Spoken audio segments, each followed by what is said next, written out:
In this video, we'll use Python and the noise library to generate an elevation map that can be used in games, simulations, and other projects from scratch. Before getting started, we need to install some dependencies first. Open your command prompt and type the following: pip install noise numpy pillow. Hit enter and wait for everything to download and install. Inside of a new .py file, import the libraries we'll be using. Next, we're going to set the size of the elevation map. Then we're going to use that size to create a 2D numpy array that's filled with zeros. This is where the elevation noise values will be stored after generation. The noise library has two functions that you can use to generate 2D noise. pnoise2 for Perler noise and snoise2 for simplex noise, which is what we'll be using.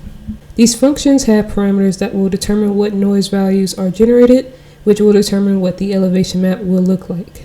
This is an example of the snoise2 function. So we're just going to quickly go through each of the parameters and take a look at how they affect noise generation. If you've watched any of my other noise-based generation tutorials or any of the Terraforce tutorials, a lot of this information will seem repetitive, so feel free to skip ahead. The seed or base is the main setting that differentiates the generated maps from one another. It can be set to any integer.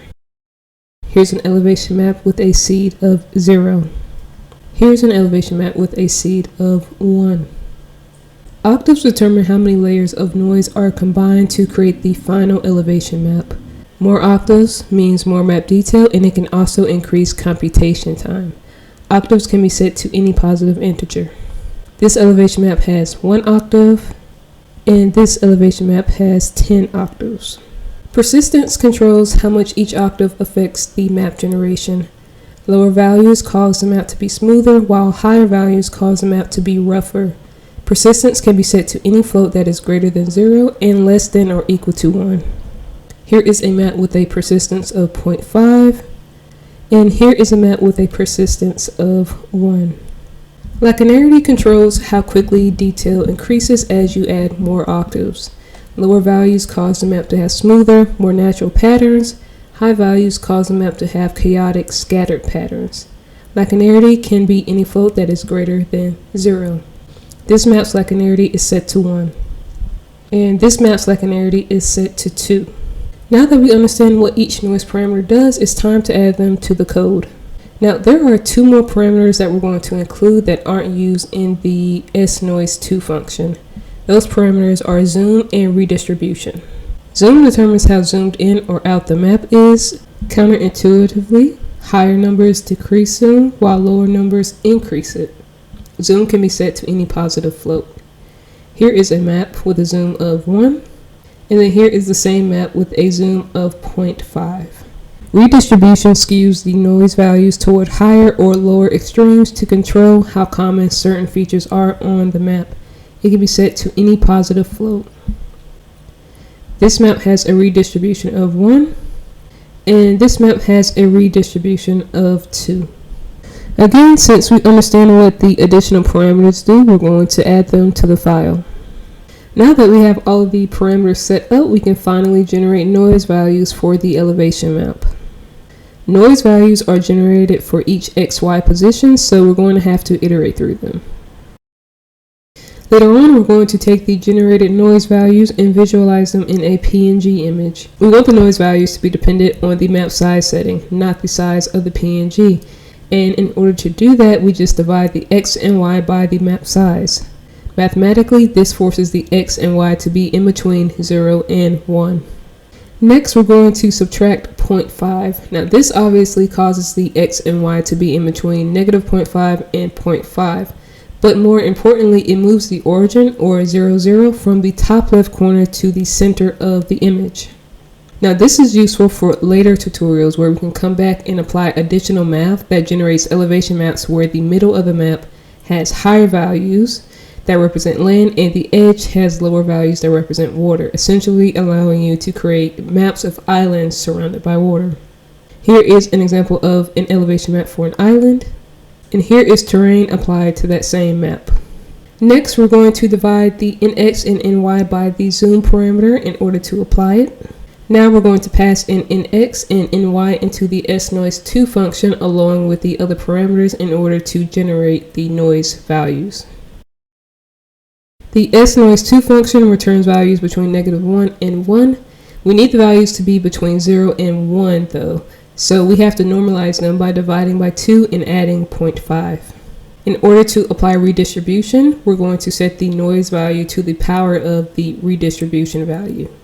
Finally, we need to store the noise value inside of elevation noise for later use. We're going to use the min and max functions to ensure the noise values are within the 0 to 1 range. So we're now generating noise values for the elevation map, so the next step is to visualize those values. A common way of doing that is creating a grayscale image. If a noise value at a specific XY is 0, the color is black. If the value is 1, the color is white. Everything in between 0 and 1 are varying shades of gray. We can use something called linear interpolation to calculate the correct color based on the noise value. The RGB for black is 000 and the RGB for white is 255, 255, 255. Let's say we have a noise value of 0.1. In order to calculate the color for that noise value, we'll first start with the red channel and use the following formula. We'll take the black's red channel, add it to the white red channel, and then subtract the black red channel and then multiply that by the noise value. So if we plug the numbers in, the new red color will be 0 plus 255 minus 0 times 0.1, which is equal to 25.5. Then we'll just repeat the formula for the green and blue channel. So if you round the numbers, the new RGB will be 26, 26, 26. So now we're going to turn the linear interpolation formula into a reusable function. We'll call the function interpolate color and pass in 3 parameters, color 1, color 2, and t, which represents the noise value. Next, we're going to create a subfunction that rounds the calculated RGB and ensures that it is between 0 and 255, since that's the valid range for RGB values. Then we're going to calculate the value for each color channel.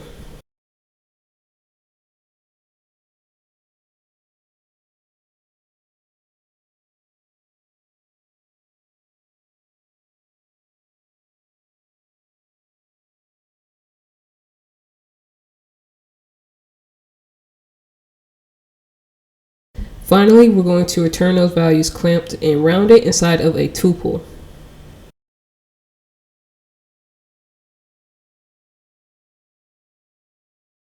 We're now in the position where we can draw the elevation map as a PNG. To begin, we'll define an image width and height.